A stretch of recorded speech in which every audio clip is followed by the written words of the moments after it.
Welcome to the Ben Wood Johnson podcast. You can visit Dr. Johnson's blog at benwoodpost.com. Dr. Johnson's works can be found at drbenwoodjohnson.com. You can also support Dr. Johnson on Patreon, the link to which is in the description.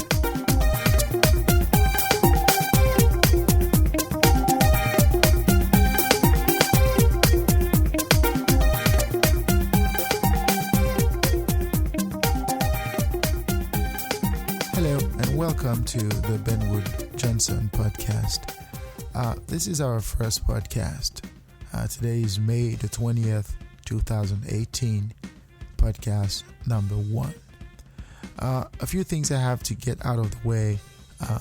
As should be evident by now, there is some music playing in the background in this podcast.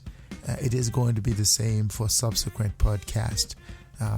All my podcasts will have some music playing in the background.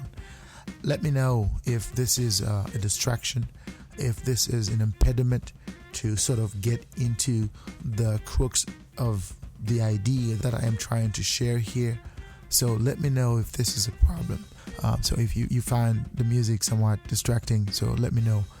I will make sure that I get rid of this in subsequent podcast. Today we're going to be talking about technology. It is a 6-part series where I introduce the concept in terms of what is technology. And I sort of talk about the purpose of technology. I examine the degree to which technology is an illusion in society, how society is restricting technology, and how technology is also limiting society. And we're going to talk about the role of nature in technology. So this is the first installment, and it sort of introduces the topic. So again, it is a pre-recorded session, so it's going to start on its own. So without further ado, let's get to it.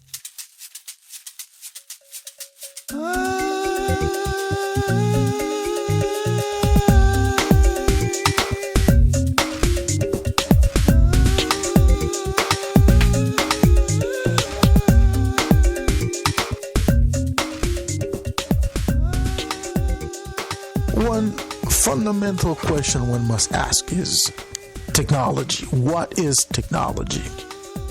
And within the context of the development of humanity, with the progress, with the advancements of humanity, what is technology? Now, technology, the term itself, is not something that was created to explain certain things in society that were like invented by man. Okay?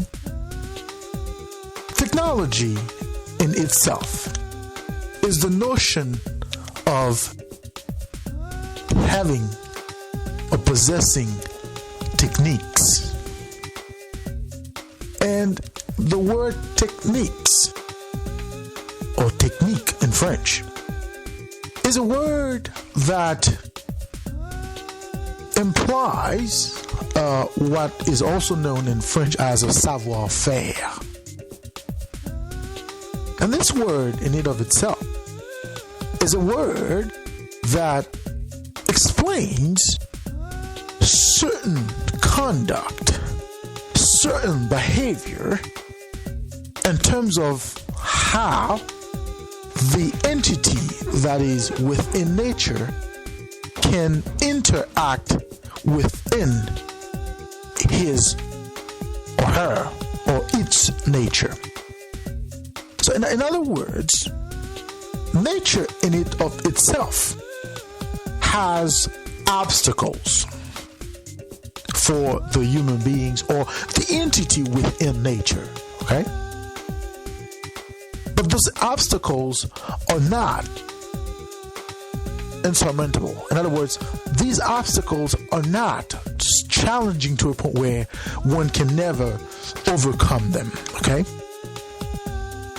And within the context of survival, every individual, every entity within nature is equipped with the savoir-faire to deal with nature, or to deal with the elements of nature.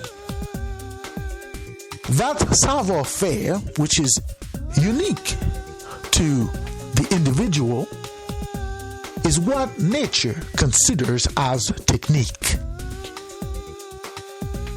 For example, every human being has to be able to exist.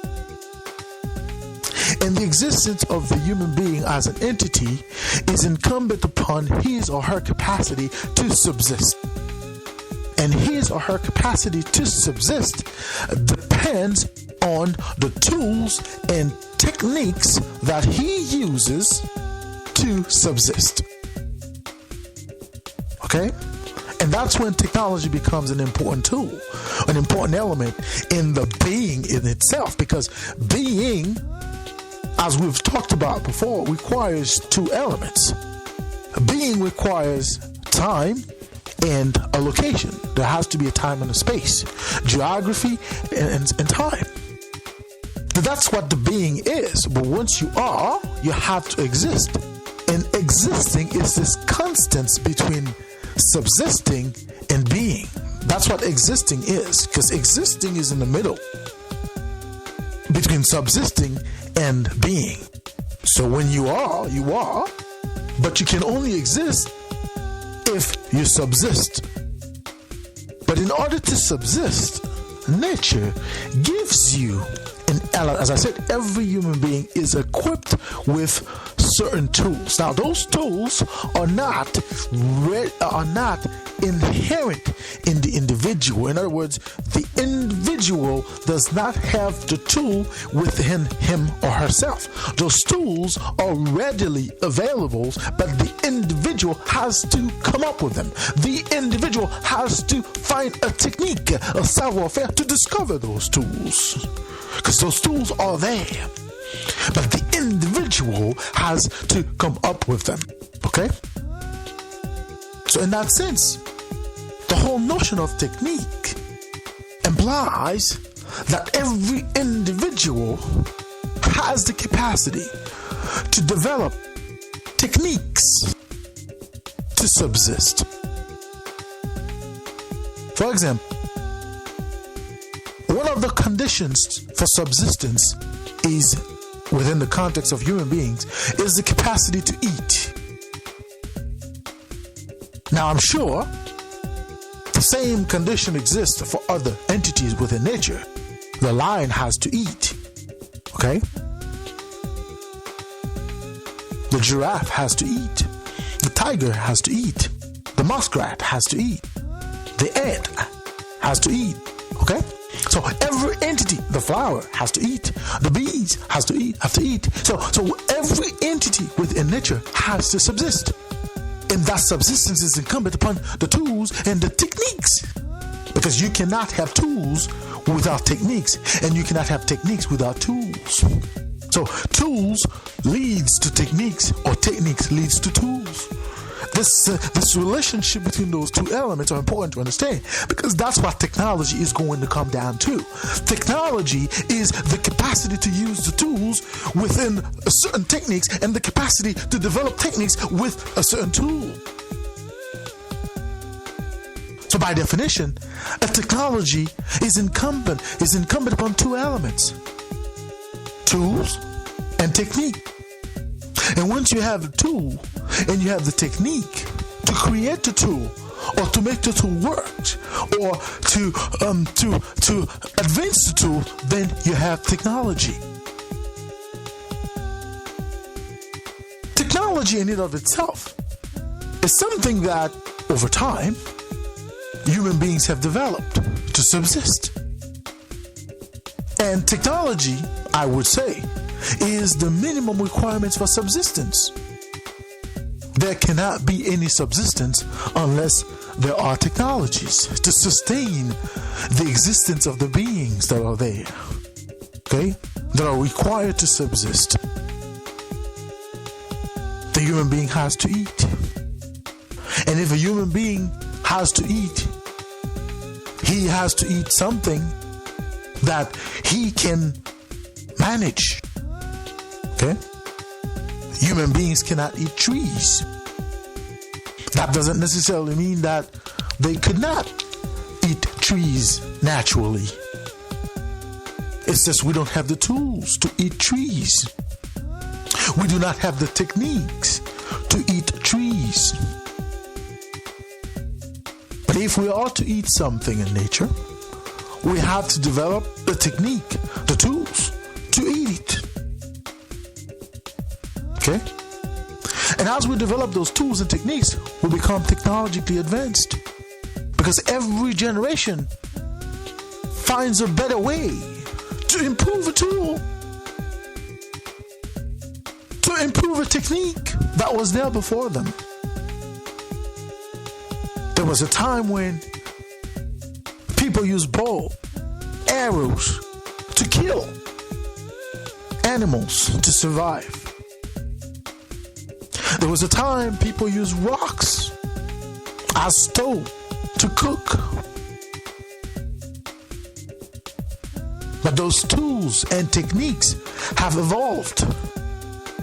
People don't use arrows. Most of the time people use guns. These are technologies, but these technologies are not alien to nature. These technologies were not invented by man. Because these technologies were there, the tools were there. The elements were there for the tools. Men simply used or found techniques to develop the tool.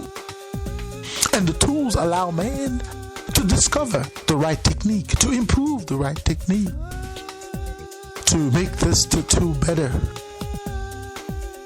As I said, there's a relationship between what we do and how we do. If we don't know how to do, we cannot do. What we can do is incumbent upon what we can do. And what we can do is incumbent upon what is available to us to do. In other words, you're always back to your nature. What is possible within your nature? Does your nature allow you to do this? Is it possible naturally for you to do this? It always comes down to that.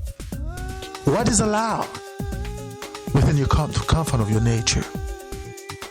And once you have discovered what is allowed, once you have discovered what you can do, then you become this fluid entity within nature. Well, you can subsist.